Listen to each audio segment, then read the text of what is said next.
Brace yourself. Better pass up anytime now. Collect yourself. Things will never be the same in a sad, sad world.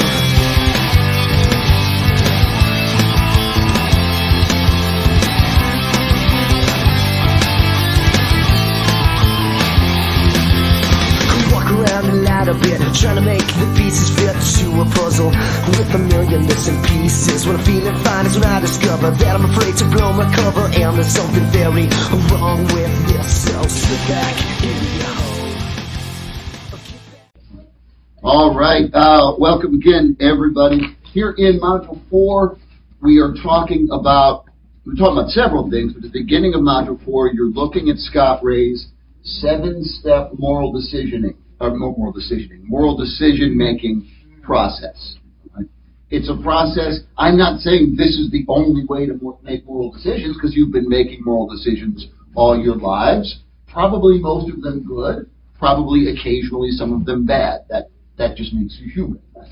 I would like to think that most of my moral decisions, some of my moral decisions have been good, but also sometimes they are bad.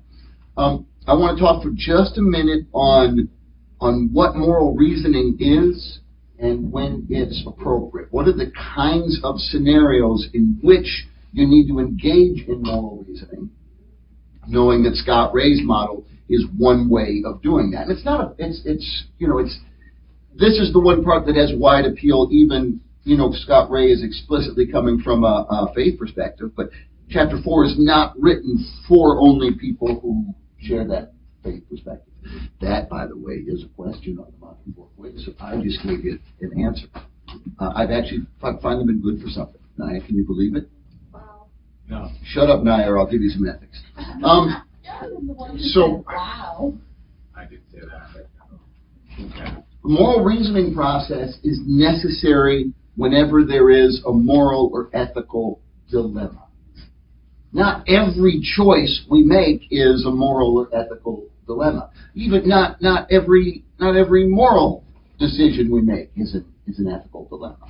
So if I bump into all the scenarios I'm about to give you are fictitious. So if I bump into a former student at the grocery store and she's just had a baby and she's showing me her baby, and I've been teaching not long, but long enough where I have students who are into their mid-20s now, so some of them are starting to have babies. Let's say I bump into a student, she's got her baby with her. I don't have to engage in moral reasoning to decide whether I'm going to punt that baby across the grocery store like a soccer ball. Right? There's nothing to decide. And I'm not even a little bit tempted to punt. The terminology of baby or punt? By the way, I just thought of a joke you can ask me about after you graduate. I'm not an atheist, but I know the basic terms. I'm a human being who's been alive for a long time. Anyway, so that's not a case that demands moral reasoning because there's no dilemma involved. Let me give you another scenario. So, stupid thing. Let me give you another scenario. So let's say a student comes to me. This is also fictitious. A student comes to me and says, there's another teacher, and this teacher is grading my student very unfairly, is not giving the student credit for work that he or she has done, is constantly, we are being videotaped, don't shout out any teacher names, is constantly other than mine, constantly belittling my student and just being very unfair. Do I go talk to the principal, who happens to be my brother, about that? Now I have a moral dilemma. And the dilemma is this. My relationship to other teachers is one of equals, is one of peers. All right? Many of them have been teaching far longer than me.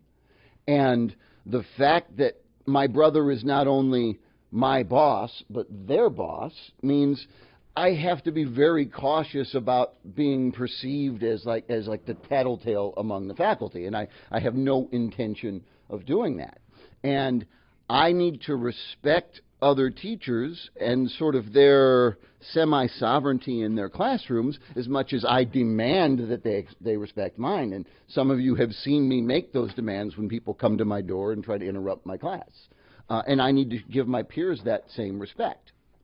If the teacher had come to me and said, a teacher is punching me in the face, a teacher is sexually assaulting me, there's no ethical dilemma there. Then of course I take action.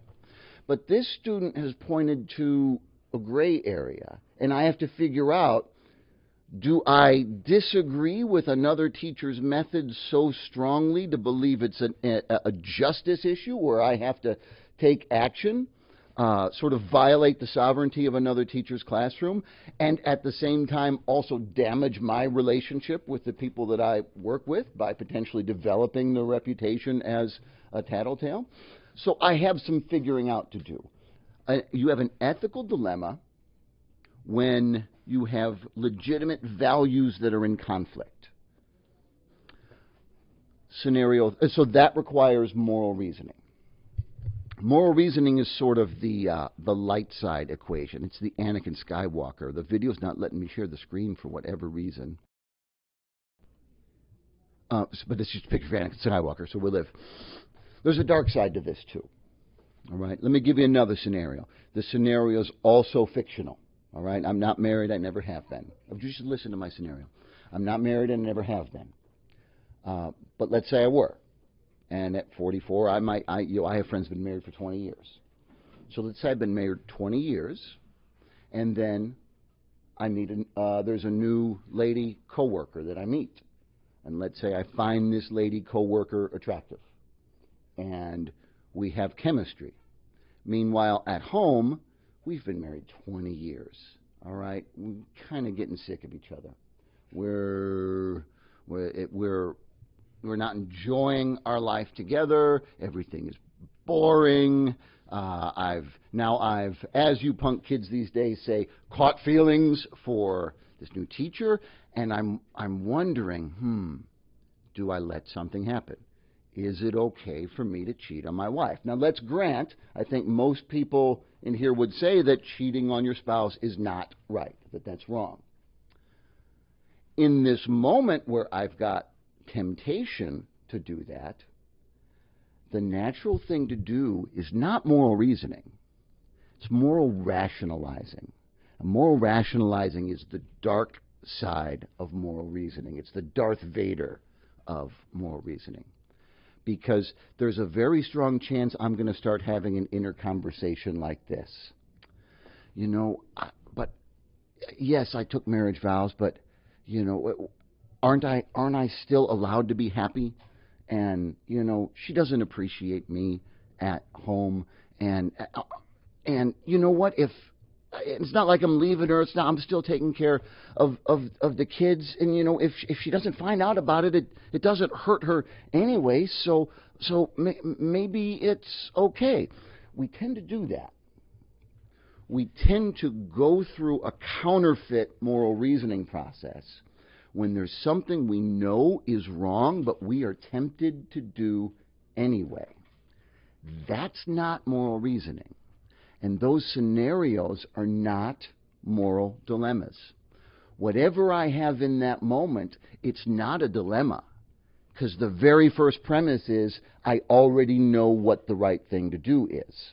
Now, maybe I'm wrong. Maybe somebody can make the argument that no, you're not required to be faithful to a spouse, but we're accepting as given that you are for this scenario.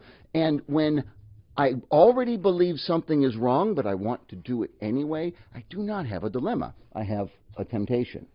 And the conversation I have with myself, whatever else it is, it's not reasoning. It's excuse-making. We call that rationalizing. So that's a key distinction to keep in mind in any study of ethics, which you happen to be doing.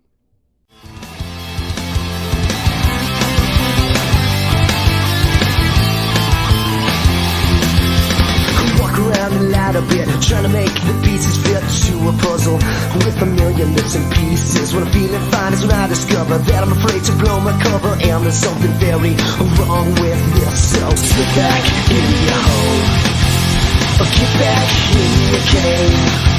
If I'm going down, I'm taking someone with